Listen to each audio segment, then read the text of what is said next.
बिस्मिल्लाहिर्रहमानिर्रहीम। अस्सलाम वालेकुम नाज़रीन, मैं हूं सैयद अनवारुल हसन और आप देख रहे हैं प्रोग्राम सच के साथ बराह रास्त पीटीवी न्यूज़ इस्लामाबाद स्टूडियो से। नाज़रीन, पीडीएम का आज सरबराही इजलास हुआ, जिसके बाद प्रेस कॉन्फ्रेंस में इत्तेहाद के सरबराह मौलाना फजल रहमान ने ऐलान किया है कि 31 दिसंबर तक पीडीएम में शामिल तमाम जमातें, नून लीग, पीपल्स पार्टी, एएनपी और जितनी जमातें हैं, उनके अरकान कौमी और सूबाई असम्बली अपने इस्तीफे अपने पार्टी कायदीन के हवाले कर देंगे।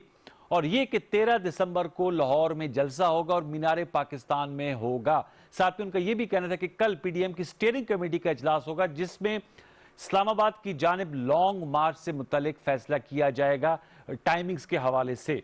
तो ये एक आज इजलास होना था, इसकी बड़ी हाइप थी, आरिया पार की बात की जा रही थी, ये नुकात सामने आए हैं। दूसरी जानिब वज़ीर आज़म इमरान खान साहब ने आज मुल्क के कॉलम निगारों और सीनियर सहाफ़ियों से खसूसी नशिस्त की और उनका यह कहना था कि अगर अपोजिशन इस्तीफे देगी तो उन नशिस्तों पर ज़िमनी इंतखाब करवा दिया जाएगा। साथ में उन्होंने आज कहा कि एनआरओ के अलावा अपोजिशन से बातचीत हो सकती है, लेकिन जब भी इनके साथ बातचीत के लिए बैठो तो ये अपने मुकदमे ले आते हैं। प्राइम मिनिस्टर इमरान खान साहब का यह भी कहना था कि अपोजिशन को बैरून मुल्क से सपोर्ट हासिल है, हुकूमत को उलझाना चाहते हैं, तसादुम की फिजा क्रिएट करना चाहते हैं, लेकिन हुकूमत इस ट्रैप में नहीं आएगी। उन्होंने कहा कि अगर अपोजिशन पर एतमाद है तो प्राइम मिनिस्टर इमरान खान साहब के कहना था कि वो उनसे ज्यादा एतमाद रखते हैं। तो ये व्यूअर्स दो पर्सपेक्टिव आपके सामने हमने रखे हैं आज के प्रोग्राम में। इन्हीं पर्सपेक्टिव के तनाजुर में गुफ्तगू करेंगे। प्रोग्राम के पहले हाफ में हम पॉलिटिशियन से गुफ्तगू कर रहे होंगे, दूसरे हाफ में हम इसका एनालिसिस लेंगे from a very noted political analyst. पहले हाफ में जो हमारे मौजूद मेहमान शरीक गुफ्तगू, उनका तारुफ हम आपसे करा देते हैं। हमें DSNG लिंक पर ज्वाइन कर रही हैं, मेंबर कौमी असम्बली हैं, पाकिस्तान तहरीक इंसाफ से आपका ताल्लुक है, पार्लिमानी सेक्रेटरी है, उनके तर्जुमानों में आपका शुमार होता है। कंवल शोजब साहब, आपका बहुत शुक्रिया कि आपने हमें वक्त दिया। जबकि स्काइप पर हमारे साथ शरीक गुफ्तगू है पाकिस्तान पीपल्स पार्टी के मरकजी रहनुमा है फैसल करीम कुंडी साहब, उनके हम शुक्रगुजार हैं कि वो DI खान से हमें ज्वाइन करें। दोनों मौजूद मेहमानों को फॉर्म वेलकम। कंवल साहब, आपसे गुफ्तगू का आगाज करेंगे। पीडीएम ने तो ऐलान कर दिया है और उसमें पीपल्स पार्टी शामिल है, क्योंकि हुकूमती सफों से यह आवाज आती थी कि इस्तीफों के मामले में पीपल्स पार्टी जो है वो ऑन बोर्ड नहीं होगी, लेकिन बिलावल साहब बराबर में मौजूद थे फजल रहमान साहब की, और कौमी और सूबाई असम्बली के इस्तीफे 31 दिसंबर तक हवाले कर दिए जाएंगे पार्टी लीडरशिप को। क्या कहेंगी, गवर्नमेंट के लिए यह ऐलान क्या आरिया पार के मुतरादिफ है? बिस्मिल्लाहिर्रहमानिर्रहीम। Thank you very much Anwar. आर या पार वालों को तो खुद पता नहीं था कि आज उन्होंने आर करना है या पार करना है, वो तो अपने बयान से पीछे चले गए हैं। दूसरी बात यह है कि पीपल्स पार्टी अब पीपल्स पार्टी रही नहीं है, जरदारी लीग बन गई है, क्योंकि मोहतरमा साहिबा जब भी डेमोक्रेटिक गवर्नमेंट उनकी आई, यही नून लीग थी जिसने निकल के उनकी दोनों इलेक्टेड डेमोक्रेटिक गवर्नमेंट्स को गिराया, और हमेशा इन्होंने बैकडोर यूज़ किया और एक गलत तरीके से असम्बलियों में आने का इनका रिकॉर्ड है, जिसपे इन्होंने पीपल्स पार्टी जो हकीकी हुआ करती थी, उन्होंने बड़ा तहरीकें भी चलाई और उस पर एहतजाज भी होता रहा, और बहुत सारे बयानात भी हैं जो आपके आर्काइव्स में मौजूद होंगे और आवाम की मेमोरी में भी अभी तक मौजूद है, ताज़े हैं। नून लीग की तो एक हिस्ट्री है, और ख़ास तौर पे मोहतरम नवाज शरीफ साहब की एक हिस्ट्री है कि हमेशा इलेक्टेड गवर्नमेंट्स को गिराने के लिए उन्होंने कलीदी किरदार अदा किया, और जिनको वो सिलेक्टेड और कठपुतली वज़ीर आज़म कहते हैं, उनमें नंबर 1 पे वो खुद आते हैं, नंबर 2 पे फिर अगर कोई डिक्टेटरशिप नहीं, आम सिविलियन हुकूमतों के दौर में देखा जाए तो आपको यूसुफ रजा गिलानी साहब नजर आते हैं, अच्छा। राजा परवेज साहब नजर आते हैं, और आखिरी कठपुतली जो या सिलेक्टेड प्राइम मिनिस्टर थे वो शायद खाकान अब्बासी साहब थे, जिनकी डोरे वो खुद बैठ के हिलाया करते थे और उनको खुद से कोई कुछ करने की इजाजत नहीं थी, जिनको अवाम ने वजीर आजम इलेक्ट नहीं किया था। अब आ जाए 31 दिसंबर। 31 दिसंबर तो उन्होंने बता दिया, सन नहीं बताया, ईयर नहीं बताया कि ये तो कंवल साहब 2020 ही होगा, कौन सा साथ लगने वाला है। ये तो 2020 ही है ना, ऑब्वियसली। आप उनके तर्जुमानी ना करें अनवार, उनको खुद बताना चाहिए था। और अगर ये इस्तीफे दे रहे हैं, देना चाहते हैं, 100 दफा दें। अच्छा। ये जो ग्रीन बुक है ना, जो हम सारे जिसके पाबंद हैं और जिसके मुताबिक असेंबलियां चलती हैं, जो उसके अंदर लाहे अमल बताया गया है, ऐसी सूरत में वो होगा, उसके मुताबिक चलेगी असेंबली भी और ये मुल्क भी और ये सारी पार्लियामान भी। ये उससे बाहर जाके किसी की फरमाइशों पे, किसी की NRO की तलबी पे, किसी की चोरी बचाने पे, या इस किस्म की जो एक बेतुकी बेमकसद तहरीकें, उनके मुताबिक तो नहीं चीजें चल सकती। जरा कुर्डी साहब से इस्तीफे जवाब ले देना लेते हैं। उनका काम है। वैसे अगर सीरियसनेस होती, अनवार साहब, अगर सीरियसनेस होगी तो चैरिटी बिगिंस एट होम। सबसे पहला इस्तीफा आना चाहिए मोहतरम शहबाज शरीफ साहब का, उनके बेटे हमजा शहबाज का और बिलावल साहब का, उसके बिलावल बाद साहब। बाकियों से इनको मांगने चाहिए। चले कुर्डी साहब, आप बताइएगा, पीपल्स पार्टी सिंध असम्बली से और कौमी असम्बली से अपने अरकान कौमी और सूबाई असम्बली के इस्तीफे जमा करा देंगे बिलावल भुट्टो जरदारी साहब के पास। कंवल साहिबा का कहना है सन नहीं बताया, 31 दिसंबर का कहा। जब मैंने कहा 2020 तो उन्होंने कहा आप तर्जुमानी ना करें, आपको कह दे जरा बता दें क्या 2020 है या 2021 आप समझ जो है आपकी मुराद थी। और दूसरा, बिलावल भुट्टो जरदारी साहब का इस्तीफा आना चाहिए वो कह रही हैं। कुंडी साहब। और मैं समझती हूँ क्या कि बड़ा ठीक है, कंवल साहब करनी है इसमें जो वो इस साल की जरूरत है। और पाकिस्तान की परिस्थिति के तमाम पाकिस्तान के तमाम अपने पार्टी के चेयरमैन बिलावल भुट्टो साहब के साथ जो है वो अपने सीटें जमा कराएंगे और उनकी जब भी पीडीएम के लेवल पे जब भी उनको जरूरत पड़ी तो वो जो है वो अपने सीटें पेश कर देंगे तो पार्टी के। जहाँ तक आप बात कर रहे हैं सिंध हुकूमत की, ये बहुत सी डिबेट चलती रही पहले भी। कंवल साहब को नहीं लगाना चाहती इसलिए वो जितने पार्टी है और पार्टी नहीं, ठीक है, उनके पॉलिटिकल वो है, उन्होंने अपनी पॉलिटिकल रखे हैं, लेकिन जिस पार्टी के सरबराह ने फांसी घाट कबूल किया हो, जिस पार्टी के सरबराह ने जो है वो फांसी कबूल की हो, जिस पार्टी के लीडर और वर्करों में तोड़े खाए हों, जेलें काटी हों, तो उन पार्टी को जो है आप ये ना हुकूमत छोड़ेंगे। हम ऐसी 10 सीट की टीम जो है जमहूरियत को कुर्बान कर सकते हैं। अच्छा, तो बड़ी बात नहीं है। हम ये बात नहीं करेंगे जो ग्रीन बुक कहता है, ग्रीन बुक ये कहता है कि आप जब इस्तीफा दे देते हैं तो मंजूर होता है। आप लोगों के इस्तीफे के बाद नीचे की हमारा इस्तीफे जो है वो मंजूर न करें और हमें वापस आने दें और वही पुरानी के बकाया टैक्स की रस्सी अपनी जेबी में डाली। और दूसरी तरफ आपने अपनी सीएपी की हुकूमत जो है इसको एक इस्तीफा भी नहीं दिया और आपने इसको चलने दिया। हम कम अज कम ये नहीं करेंगे कि अपना टूटा हुआ चाटेंगे नहीं, हम जब इस्तीफे देंगे तो हम वापस पार्लियामेंट में नहीं आएंगे। अच्छा कुर्डी साहब, आप ने कहा कि आप जो है वो इस्तीफे देंगे और 10 हुकूमतें ऐसी कुर्बान। मैं आपसे एक और सवाल करूं फिर कंवल के पास जाऊंगा। अगर आप इस्तीफे दे देते हैं, सवाल ये कि आप वज़ीर-ए-आज़म इमरान खान साहब की हुकूमत को कैसे गिराएंगे? क्या इस्तीफे देने से आप समझते हैं हुकूमत गिर जाएगी? देखिए, माजी में भी घूमते गए हैं, ये फंड कैसे दिया था, बाकी माजी में घूमते गए हैं। देखिए, बिल्कुल हम वो अपोजिशन नहीं है, हम वो धरना नहीं कर रहे हैं जो धरना भी देते थे और पीछे भी देते थे कि अंपायर की उंगली कब खड़ी होगी। हम अंपायर की उंगली के इंतजार में नहीं है। हम लोगों को ये नहीं कहेंगे कि आप बिजली के बिल चलाएं, हम लोग को ये नहीं कहेंगे कि आप केवल नाफरमानी करें, हम लोग ये नहीं कहेंगे कि आप अपने जो है हमारे इदारों के जो है उसके ऊपर हमले करें, हम ये नहीं कहेंगे कि आप पुलिस को जो है जाके मारे। जिस तरीके से माजी में आपने देखे होंगे और आपके साथ क्या क्लिप पड़े होंगे कि जो डी चौक पे धरना हुआ था उसमें क्या कुछ नहीं हुआ था। हम जमहूरी तरीके से, आईनी तरीके से, हमने पहले कहा है कि हम जमहूरी तरीके से एहतजाज करेंगे, जो हमारे जमहूरी हक है वो हम अपनाएंगे। अच्छा कंवल साहब, मैं आपसे जानना चाहूंगा वो कि आपने कहा, उन्होंने कहा कि 10 हुकूमतें हम कुर्बान कर सकते हैं, कोई ऐसी बात नहीं है। साथ में उन्होंने ये कहा कि इस्तीफे देंगे तो वापस नहीं लेंगे। ये फजल रहमान साहब ने भी आज बात की थी और जाहिर बात है बिलवास्ता तौर पे रेफरेंस आप लोग भी, आपके मेंबरान कौमी असम्बली ने भी साबका दौर में इस्तीफे दिए थे, फिर वो वापस ले लिए गए थे। तो आपसे मैं जानना चाहूंगा, ज़िमनी इलेक्शन इतनी ज्यादा नशस्तों पे कराना, जाहिर बात अभी तो ये तय होना है कि कितने लोग मुस्ताफी होते हैं या नहीं होते और 31 दिसंबर बहुत दूर है, लेकिन एक हाइपोथेटिकल क्वेश्चन ये है कि कौमी और सूबाई असम्बली के बहुत से मेंबरान इनके बनते हैं, क्या ये प्रैक्टिकली पॉसिबल है इतनी बड़ी नशस्तों पर ज़िमनी इलेक्शन करवाना? तो वो तो एक पूरी जनरल इलेक्शन वाली एक्सरसाइज हो जाएगी। कंवल साहब, देखिए, पहले तो जमहूरियत का जवाब दे दूं। जिस वक्त आसफा साहिबा आके खड़ी होके नारे लगाएं या तकरीरें करें और उनको ये सारे लीडर माने और मरियम बीबी को ये लीडर मांगने, तो जमहूरियत के जनाजे तो वहीं निकल जाते हैं। तो इसलिए जमहूरियत के राग ना दीजिए प्लीज़।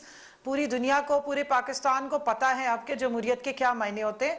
वो ये फैमिली लिमिटेड पॉलिटिक्स से बहुत आगे की चीज़ है, जहाँ तक अभी आप लोगों की सोच नहीं पहुँची। और मैं हैरत ज़दा होती हूँ जब 70 साल के एक्सपीरियंस पॉलिटिशियंस को इन बच्चों के पीछे हाथ बांधे खड़ा देखती हूँ और वाह वाह करता देखती हूँ, तो फिर मुझे समझ आती है कि जमहूरियत किसको कहते हैं।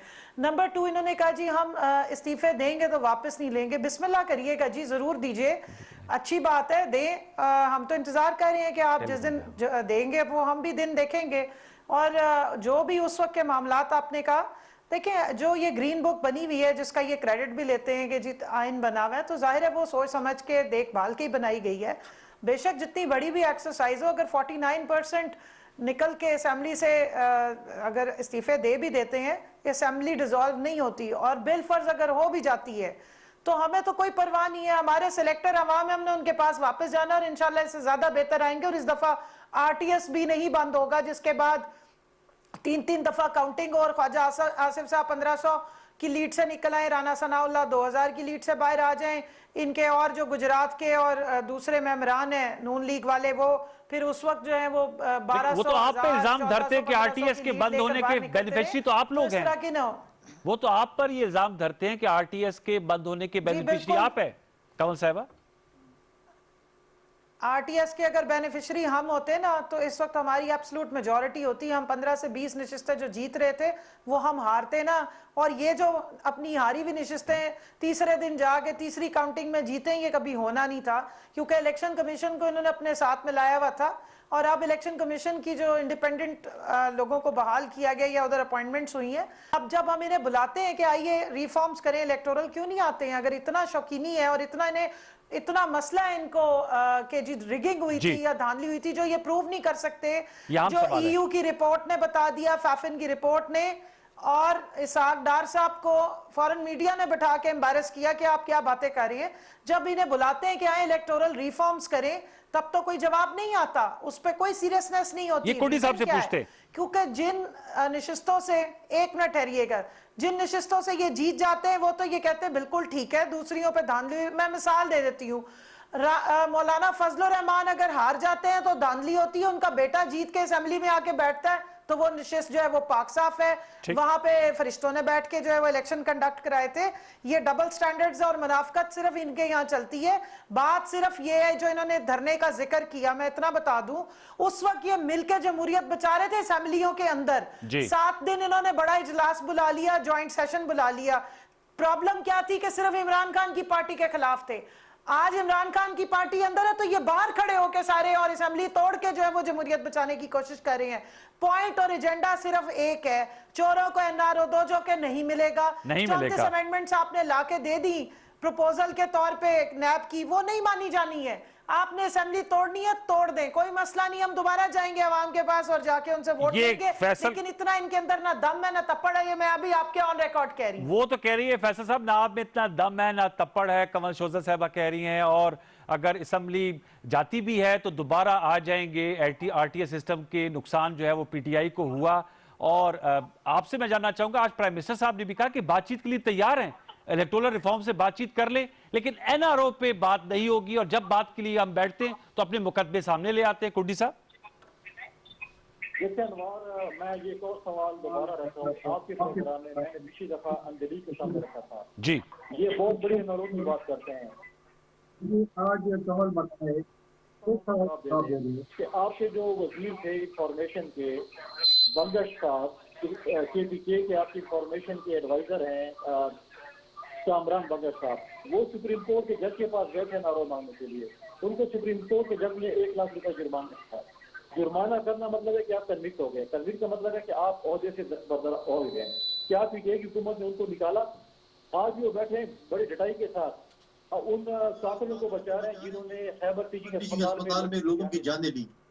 आज उनके लिए प्रेस कॉन्फ्रेंस वो कल कर रहे थे और उनको बचा रहे थे, खुद एनआरओ मांगने जाते हैं। आज वही जुडिशरी। कुर्डी साहब, मैं आपसे दोबारा आता हूं आपके पास, आपकी आवाज जो है वो नहीं आ रही थी। हाँ जी, कंवल साहब मैं आपसे जानना चाहूंगा, फिर हम कुर्डी साहब को दोबारा उनका मौका लेंगे, ऑडियो का उनका थोड़ा सा इशू आ रहा है। कामरान बंगश साहब का नुकता उन्होंने उठाया, और खैबर टीचिंग हॉस्पिटल में जो ऑक्सीजन बरवक्त ना फराहमी होने की वजह से 7 लोगों की अमवात हुई, तो इस हवाले से जरूर बताइएगा कि इस पे भी नोटिस लिया जाएगा। जाहिर बात है जो महकमा सेहत की इस्लाहात है उस पर प्राइम मिनिस्टर इमरान खान साहब का भी बहुत फोकस है, लेकिन ये एक इशू है और इसको एड्रेस होना चाहिए। आप एग्री करती हैं? बिल्कुल करती हूँ जी। उसके ऊपर इशू को एड्रेस भी करना चाहिए। इंसानी जानें बहुत कीमती हैं और किसी भी इंसान की जान अगर किसी की गफलत की वजह से जाती है तो उस पर हम सारे प्रोटेस्ट भी करते हैं और उसका तदारुक भी करना चाहते हैं। हम हुकूमत है, हम प्रोटेस्ट से ज़्यादा उसकी इंक्वायरी और उसके तदारुक में इंटरेस्टेड हैं। और जो वहाँ के केपी के इस वक्त हेल्थ मिनिस्टर भी हैं तैमूर झगड़ा साहब, वो इसको पूरा लुक आफ्टर कर रहे हैं और आपके सामने रिपोर्ट्स भी रखेंगे। ठीक है। और अभी तक जो उन्होंने एक्शन लिए हैं उसके बारे में भी वो बता चुके हैं। ये कामरान बंगर साहब का भी कह रहे थे। साहब के केस का मुझे नहीं पता है। ठीक ठीक, उनका भी कह रहे थे, आपने कहा आपको नहीं पता। अगर वो एलिजिबल ना होते, ठीक है, अगर वो एलिजिबल ना होते तो इलेक्शन कमीशन ऑफ पाकिस्तान उनको डी नोटिफाई कर देता। एलिजिबल है तो असेंबली में बैठ रहे हैं, मिनिस्टर हैं। मैं इनसे पूछूंगी कि ईद के दिनों में ठट्ठा में 7 बच्चों की डेथ हुई, उसके बाद ना उन्हें हॉस्पिटल मिला ना एम्बुलेंस मिली, आपने क्या वहां तदारुक किया? 12 सालों में वहां पर एक एम्बुलेंस सर्विस नहीं दे सके। 12 सालों में वहां पे कोई आपने एड्स फैलने नहीं दी। वहां लाड़काना का हॉस्पिटल आप जाके देख ले, उमरकोट में आप हॉस्पिटल के नाम पे कुंडी साहब का जवाब लेते हैं, आप उनका कनेक्ट हो गए। तो आपकी क्या परफॉर्मेंस है जी? परफॉर्मेंस आपने कहा, गवर्नेंस है ना? वहां पे रोटी कपड़ा मकान तो था नहीं, पानी से भी गए लोग। कुंडी साहब अब आपकी ऑडियो क्लियर है सर। गिरबान में झांके और two wrongs don't make it right. जी गिरबान में झांके। जी कुंडी साहब, ये बड़ी हंसी आ रही है। अपना जवाब गंदम पता है, पूछा कि आपके ये ऐसी हुकूमत है आपके मिनिस्टर 1 लाख रुपए चुका, तो आपका मीडिया सर क्या कर रहे हैं? वो काम कर रहे हैं कि लीडर अब पिशावर खैबर अब किसके खिलाफ काटे वजीरात के नौजवान तो मसला ये है कि आपने जो है नहीं होते हैं, ऑक्सीजन प्रोवाइड नहीं कर सके। आपने सारे सरकार पर आपकी हुकूमत नाकाम हो चुकी, आप लोगों की मांग में। दूसरी बात यह है कि जो हुकूमत इस्लामाबाद एक घाटी नहीं पाल सकती चिड़ियाघर के अंदर, हुकूमत संभाल जो है वो आके वापस लेकर अपने मुल्क का। अच्छा वो कमान की बात, लेकिन मैं चाहूंगा कुंडी साहब उसका जवाब देना। अगर प्राइम मिनिस्टर साहब कहें नेगोशिएशंस के लिए तैयार हैं, एनआरओ के अलावा कोई बात करनी हो या केसेस की, नैब की केसेस के अलावा कोई बात करनी हो, तो इलेक्टोरल रिफॉर्म्स आप भी चाहते हैं धांधली ना हो, पीटीआई भी चाहती ना हो, उसमें तो बातचीत के लिए दरवाजे खुले रखने चाहिए ना कुंडी साहब? पहली बात तो यह है कि जिस मुल्क का जो है वो आरटीएस सिस्टम जो है वो बैठ गया, जो नहीं बैठ सकता, ठीक है, जो आरटीएस सिस्टम नहीं बैठ सकता वो बैठ जाए, तो आप हमें कहें कि इलेक्ट्रॉनिक मशीनें लें ताकि हम जाएं और पहले से पुलिस स्टेशन सारा भुगत जाए। और हम कौन से वज़ीर आज़म कौन इस मुल्क का? जब नेशनल सिक्योरिटी की मीटिंग होती है, प्राइम मिनिस्टर इमरान खान साहब है, मीटिंग होती है, कौन शेयर करता है? ठीक है, मीटिंग तो सारी सिक्योरिटी वाले शेयर कर रहे हैं, वज़ीर आज़म कुछ होता नहीं है। वज़ीर आज़म क्या चाहिए होता है कि वो इंडिया के हवाले से, कश्मीर के हवाले से, स्टेटस के हवाले से, बाकी इशूज़ पे जब मीटिंग तमाम पार्लिमानी पार्टी शेयर मौजूद थे, उनको देखिए था। आप फिर इस्तीफा किसका मांग रहे? अगर आप प्राइम मिनिस्टर, आपको नहीं मालूम कौन है? अगर वो इलेक्टेड होता तो उस मीटिंग शेयर करता। और जहाँ तक धांधली की बात है, हमने एक पार्लिमानी कमेटी बनाई थी, हमने कहा था धांधली हुई है। आज भी 70 केसेस, 70 सीटों के केसेस पेंडिंग पड़े हुए हैं। एक ऐसा केस है क्वेटे का जिसमें 62,000 रिपोर्ट है ये नादरा की और हाईकोर्ट की कि 62,000 ह्यूमन एरर के वोट, इसलिए हम कहते हैं कि खिलाई मखलूक 62,000 ह्यूमन एरर के वोट पोल हो चुके हैं। अब जब 70 जो है वो केसेस पेंडिंग पड़े हैं, अच्छा, हमारी पार्लिमानी कमेटी बनी हुई है, उसकी मीटिंग हुकूमत सॉल्व नहीं करती है, तो इससे क्या मतलब है? अच्छा जी, कमल साहब पार्लिमानी कमेटी बनी थी, प्राइम मिनिस्टर साहब ने कहा था, फैसल करीम कुंडी साहब कह रहे उसकी मीटिंग ही नहीं कॉल होती, तो प्राइम मिनिस्टर साहब तो हमेशा कहते हैं कि अगर कोई समझता है कि धांधली के इल्जामात हैं वो आए, सिस्टम बनाएं, क्योंकि आप भी 4 हल्कों के लिए निकले थे, तो बताइएगा आप भी चाहते हैं रिफॉर्म्स हो, मुज़ाकरात हो, ये भी चाहते हैं, वो कह रहे हैं आप लोग नहीं कर रहे, आप कहते हैं कि ये टेबल पे नहीं आना चाहते। कोई तो मीटिंग ग्राउंड होगा, दरमियानी रास्ता निकालना चाहिए सियासतदानों को।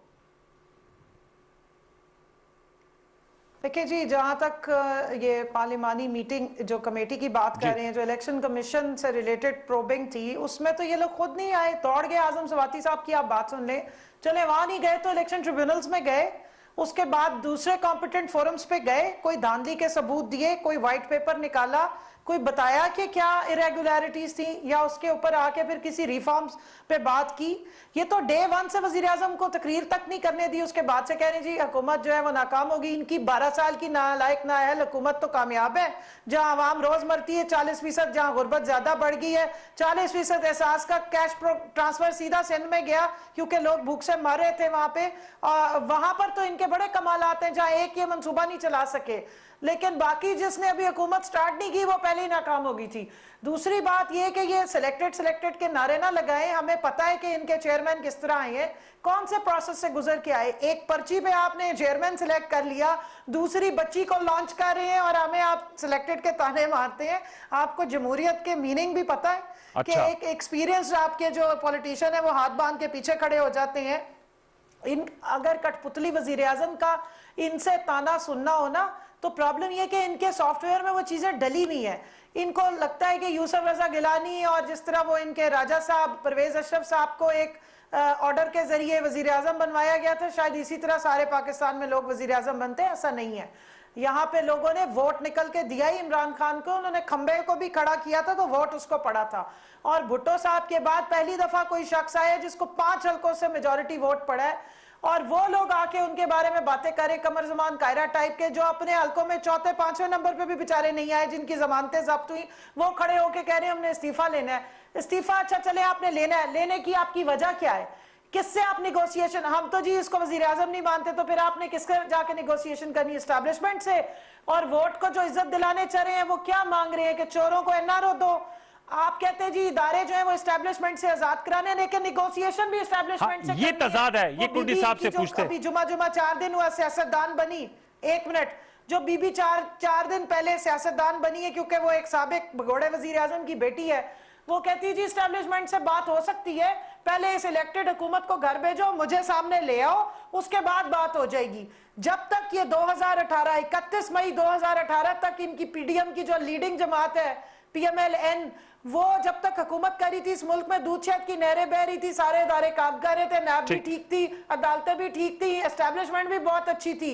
जिस दिन से वो गए हैं 3 महीने बाद इलेक्शन होके पीटीआई की हुकूमत आई, इनको तकलीफ हो गई है। अब कुर्डी साहब इसका जवाब ले लेते हैं। कोई मॉरल जवाब है? मॉरल जवाब क्या है कुर्डी साहब? और सिंध में 12 सालों से हुकूमत कर रहे हैं, आप अपनी परफॉर्मेंस बताइए। जी बताइए। अपनी परफॉर्मेंस बताएं तो हमसे परफॉर्मेंस मांगे, और अपने साबका दौर की परफॉर्मेंस बताएं। कुर्डी साहब, स्टील मिल को आपने बेड़ा गर्क किया, बताएं पीआईए का क्यों सत्यानाश किया, बताएं पीआईए में। चले आप उनको जवाब तो दे रहे थे, जवाब दे रहे थे। पीटीवी में अपने लोगों को 4000 मुलाजमीन को आपने भर्ती करके पीटीवी का भट्टा बिठा दिया। आज आप बातें कर रहे हैं। जी कुर्डी साहब बताइएगा। आपको पूरा मुल्क डूबा हुआ नजर आ रहा है, जो 760 अरब रुपए का नुकसान। चले आप कुर्डी साहब को मैं जवाब दे बारे में बताइए। जी कुर्डी साहब बताइए प्लीज। के बारे में बताएं कि आपके वहां पे एक आपने कहा, ये आपने मैडम, ये आपने सवाल उठाया, आसमान जमीन सुनता है। जी कुर्डी साहब प्लीज जवाब दीजिएगा। ये बहुत से सवाल उठा दिए कंवल साहबा ने। नहीं, मुझे सवाल पता, मुझे समझ नहीं आ रही है, तो इतना शोर कर रही है कि मुझे सवाल चाहिए, तो बस वो डब्बे में पत्थर डाली, आवाज ही नहीं आ रही, क्या आवाज कर रही है?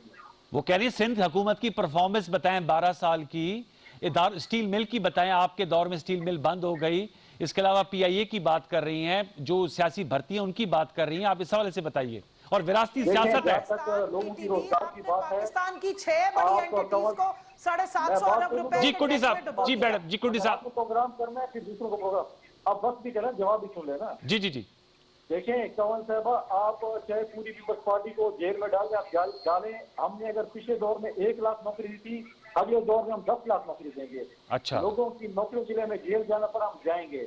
ये आप इस तरह डालें। आपके जो 200 मईशत के रस्ते हैं वो किधर चले गए हैं? जो आपने कहा था कि हम आएंगे और ठीक करेंगे, आपकी 1 करोड़ नौकरियां किधर गई हैं? आपके 50 लाख घर किधर गए हैं? आपकी तो ये हुकूमत है कि जिस हुकूमत में मरकज में फिर 2 साल शिकावान करप्ट होती है और सूबे में जो है वो फरिश्ता बन जाती है। आपने तो करप्शन उसको निकाला था और सूबे में दोबारा ले लिया, उसको कोई तावीज मिले थे, तावीजों के जरिए वो सूबे में बन गई मुशीर दोबारा। आपकी तो ये वो है।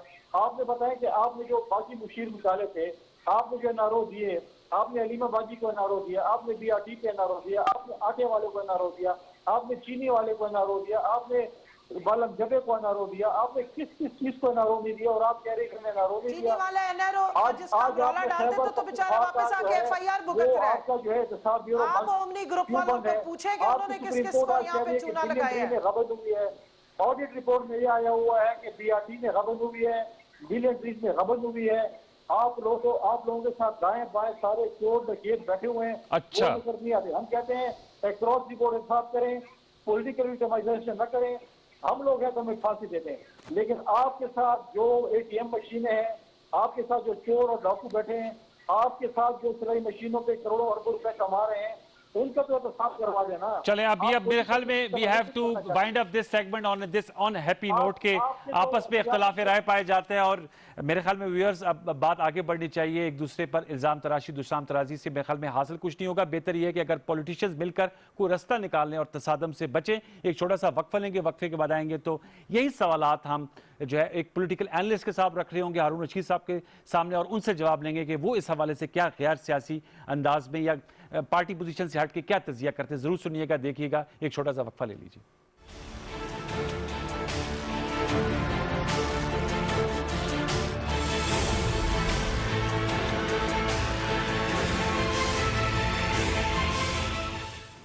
हुकूमत पंजाब की जानिब से पंजाब एहसास प्रोग्राम के तहत मुस्तहिक बुजुर्ग अफराद की माली मावनत के लिए 2 अरब रुपए की इब्तदाई रकम से बाहिम्मत बुजुर्ग प्रोग्राम का आगाज, जिसके तहत 65 साल और उससे जायद उम्र के मुस्तहिक अफराद के लिए माहाना 2000 रुपए वजीफा मुकर्रर। इज्जत व तकरीम से पहुँचे हक मुस्तहिक नादार बुजुर्ग अफराद तक। पंजाब सोशल प्रोटेक्शन अथॉरिटी, हुकूमत पंजाब। आस पड़ोस पर नजर रखिए, अगर कहीं कंप्रेसर लगा हो तो 1199 पर इतला दीजिए। SNGP, सर्दी आ गई है, ख्याल रखना। शहर इकबाल से गुजरता हुआ हकीकी और पायदार तरक्की का कारवां वजीर आजम पाकिस्तान की अवामी फलाही सोच की अक्कासी करते हुए वजीर आला पंजाब की कयादत में हुकूमत पंजाब की जानिब से तारीख में पहली बार शहर सियालकोट के बासियों के लिए 17 अरब रुपए के अवामी फलाही मंसूबाजात पर तेजी से काम जारी। Punjab intermediate cities improvement investment program के तहत और 9 दिसंबर 2020 को 9 अरब 50 करोड़ रुपए की लागत से जदीद वाटर सप्लाई और सीवरेज सिस्टम मंसूबों का आगाज। 30 करोड़ रुपए की लागत से तफरीही पार्क्स का इफ्तिताह। 60 करोड़ रुपए की खती रकम से जदीद सॉलिड वेस्ट मशीनरी की फराहमी अमल में लाई जा रही है। हुकूमत पंजाब।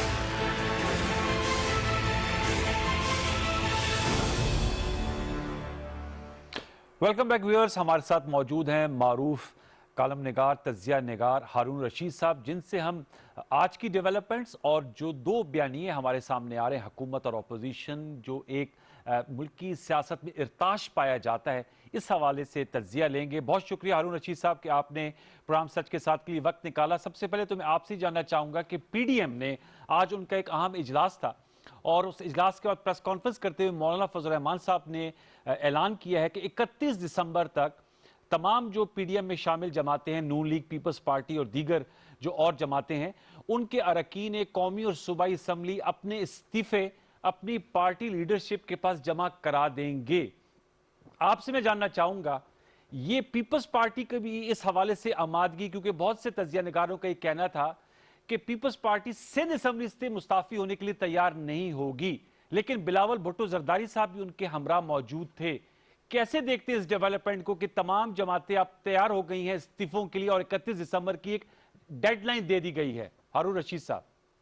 मेरा नहीं ख्याल है, मैं इस पर यकीन नहीं करता। मतलब देखिए, एक कहना होता है और एक करना होता है। जरूरी नहीं है कि वो इस पे अमल करें, नंबर 1।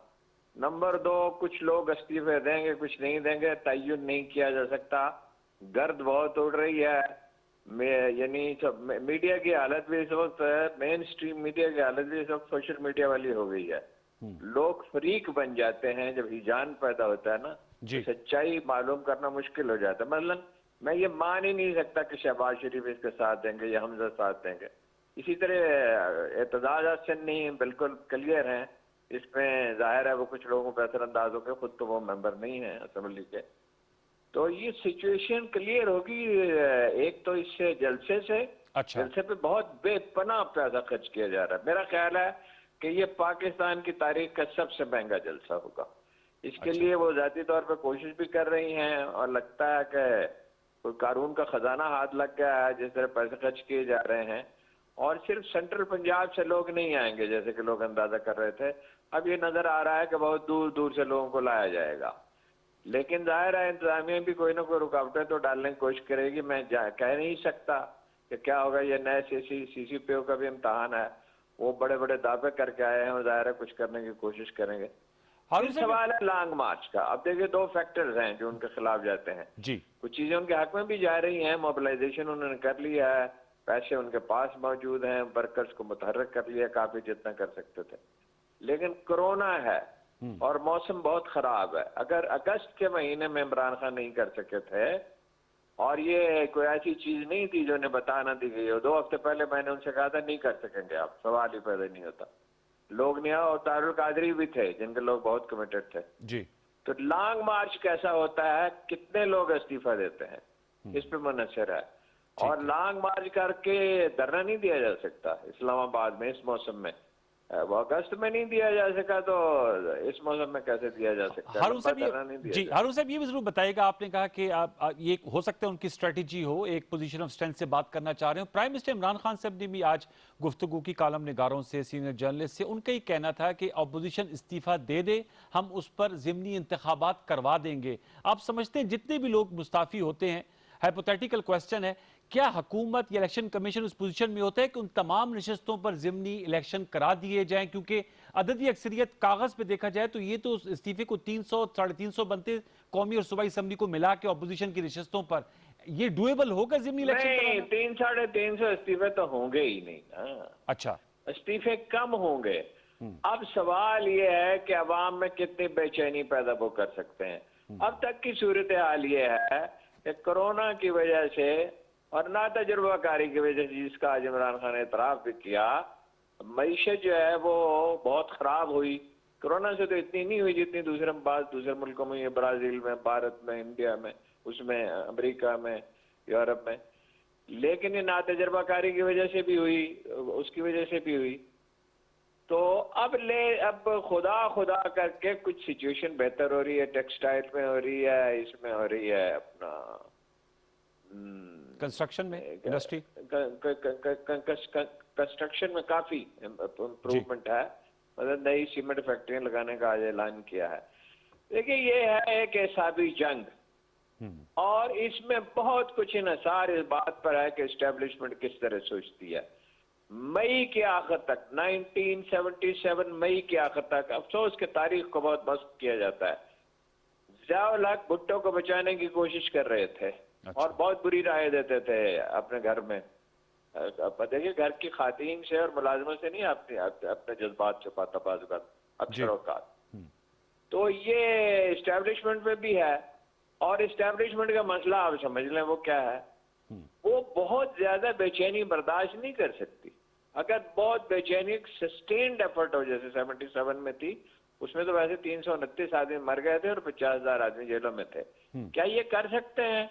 मुझे इसमें शुबा है, इसलिए कि इसमें दूध पीने वाले मजनू बहुत हैं और खून देने वाले तो शाहजनादर ही हैं। दूसरा ये है, आई एम सॉरी टू से, मुझे ये कहते हुए तकलीफ बहुत हो रही है, क्योंकि ये एक ऐसी बात है जो आम हालात में नहीं कही जाती।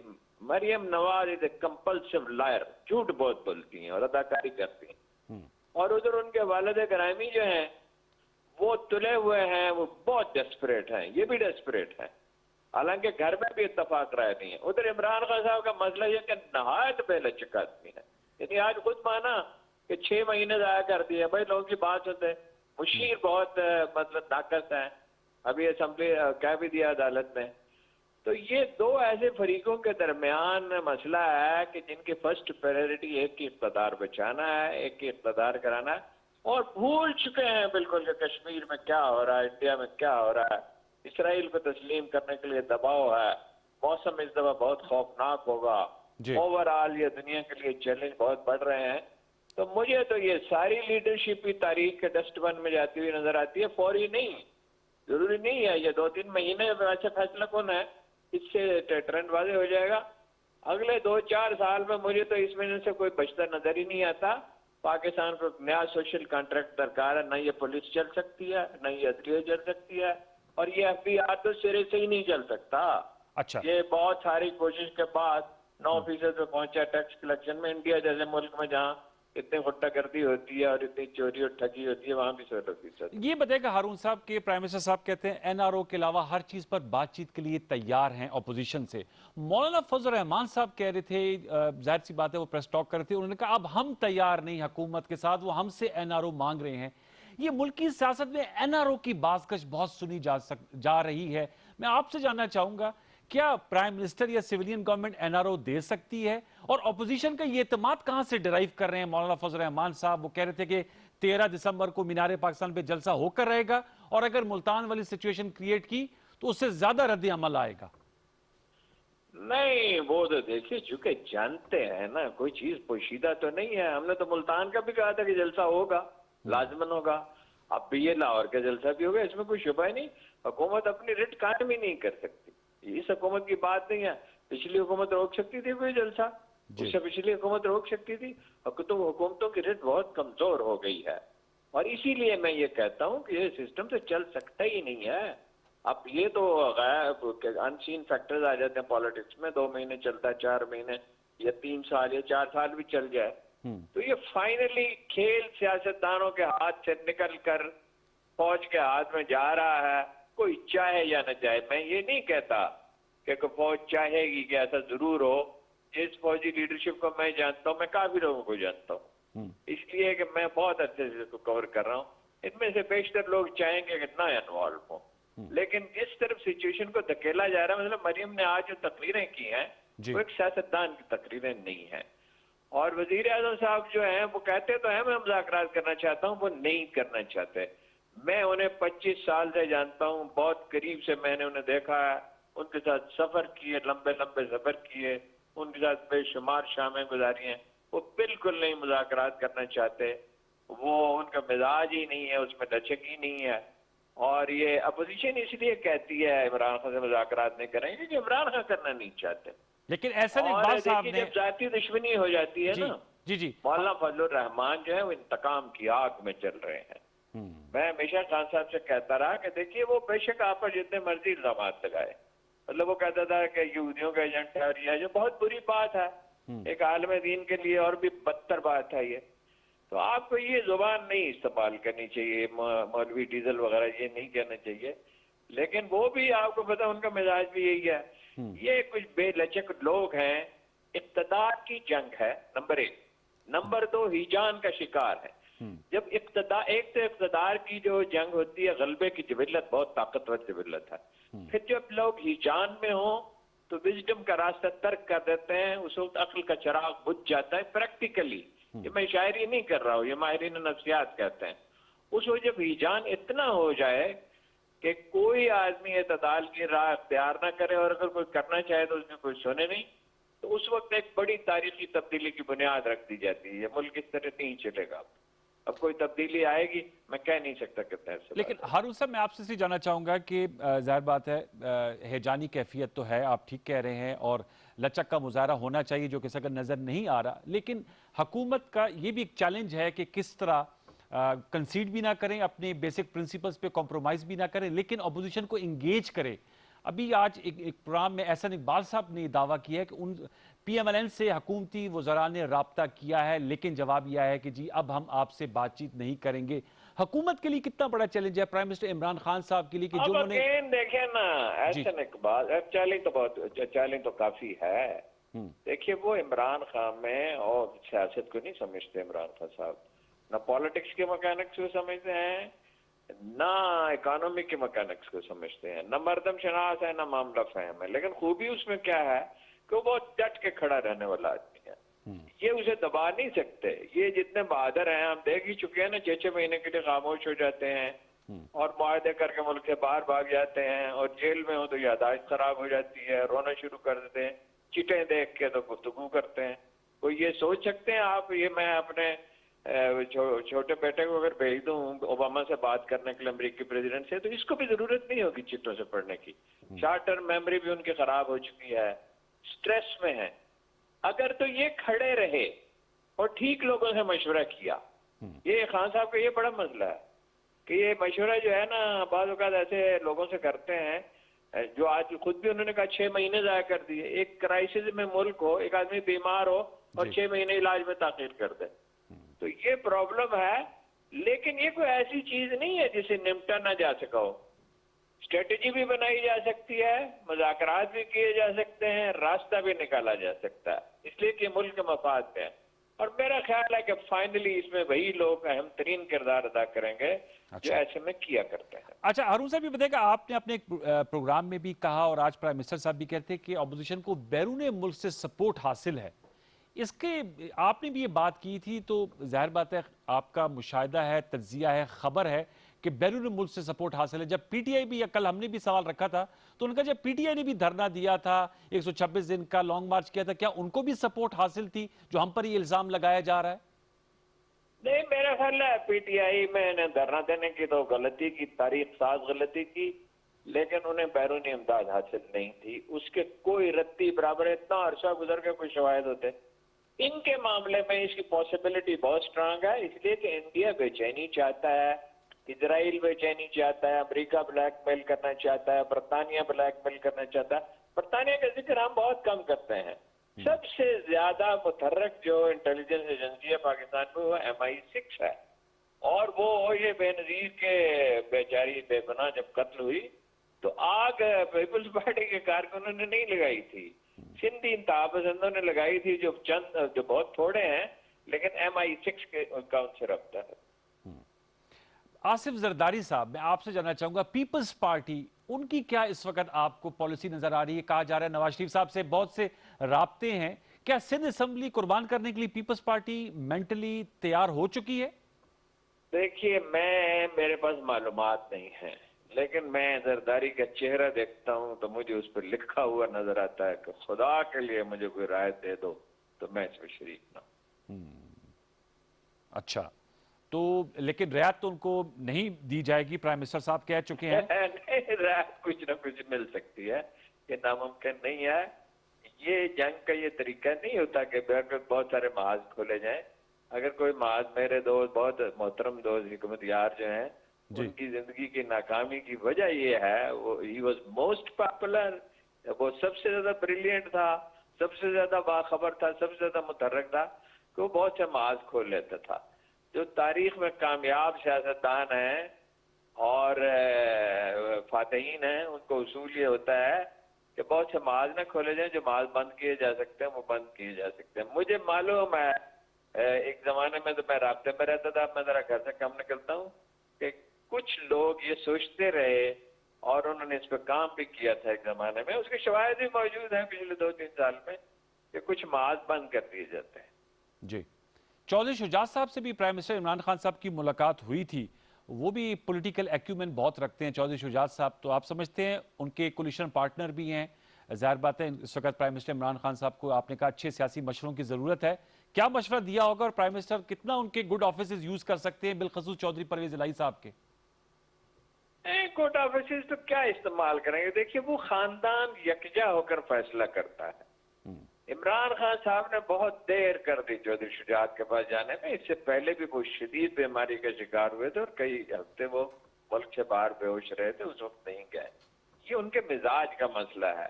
जब उनसे कहा जाता था कि भाई फलां काम आप करें, वो कहते मेरे जी नहीं चाहता। जी चाहने या चाहने का सवाल नहीं होता। जो बेहतरीन आदमी उन्हें एडवाइस कर सकता है, जिससे उन्हें खामोशी से मिलना चाहिए, वो चौधरी निसार है। चौधरी शुजात भी मदद कर सकते हैं। अच्छा। लेकिन चौधरी और उनके दरमियान बहुत गलतफहमियां पैदा हो चुकी हैं, वो दूर करनी होगी। अगर मैं इमरान खान की जगह होता तो 5 मिनट भी न लगाता मोनू सलाई को वजीर बनाने में। जब भाई एक कोलिशन गवर्नमेंट है, तो इसमें ये क्या सवाल है? मोनू सलाई क्या, फर्ज कीजिए उन्होंने माजी में कोई बेकायदगी, तो आप कैसे कर सकते हैं उनके रहते हुए, नीचे रहते हुए, जब मीडिया इतना स्ट्रांग है और वो कोई बहुत ताकतवर वजीर भी नहीं होंगे। कुछ महाज उन्हें बंद करने चाहिए, हलीफों के साथ ताल्लुकात बेहतर बनाने चाहिए।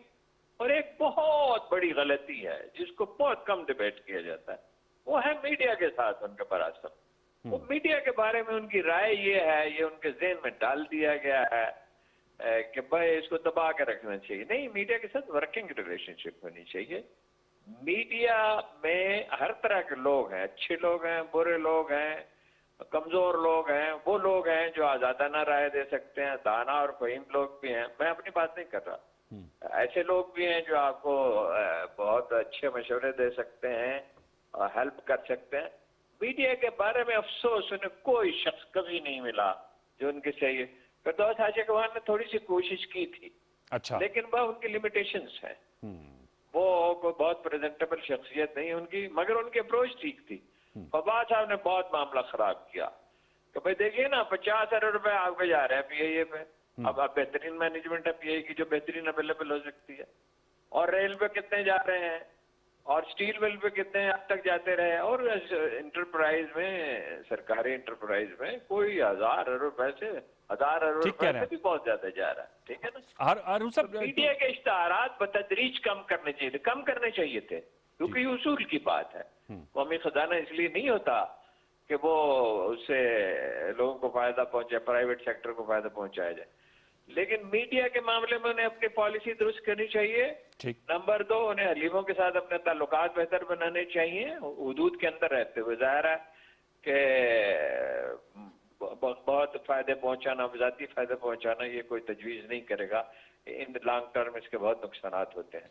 आपने और इस्लाहात पे तवज्जो देनी चाहिए। अगर वो सिर्फ एफबीआर को ठीक कर लें, सिर्फ एफबीआर पुलिस को, और ये इकोनॉमी जो की गाड़ी जो है ये पटड़ी पे चढ़ जाए और सी पे काम करने लगे और उस चीज के लिए तैयार है इसमें शिरकत के लिए, तो चीजें ठीक होनी शुरू हो जाएंगी। जुर्रत की भी जरूरत है और हिकमत की भी जरूरत जी। एक आपने, मैं चाहूंगा, आपने चौधरी निसार साहब की भी नाम लिया था, तो क्या चौधरी निसार साहब से भी राब्ता किया जा सकता है? वो फायदेमंद साबित हो सकते हैं? मैं सही समझूं? इससे नहीं किया जा सकता। कौन है जिसे राब्ता नहीं किया? और बतेरे लोग हैं। ठीक। अच्छा, एफबीआर के हवाले से आपने कहा, अंदाजा है कि जो लोग इमरान खान के बहुत करीब थे, वजीर आजम के बहुत करीब थे, उनके खैर खा थे, उनको किस तरह, कितनी तेजी के साथ उनसे दूर कर दिया गया, और उसमें खान साहब खुद भी कसूरवार है।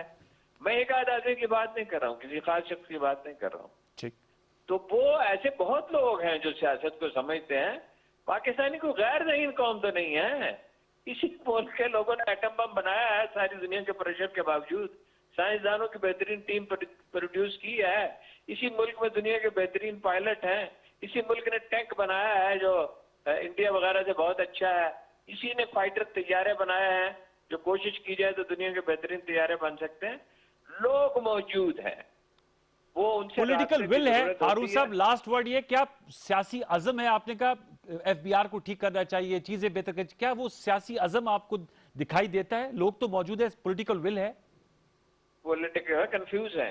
इसराइल में भी जैसे कंफ्यूज है ना, कहने को जो मर्जी कहते रहे मगर कंफ्यूज है।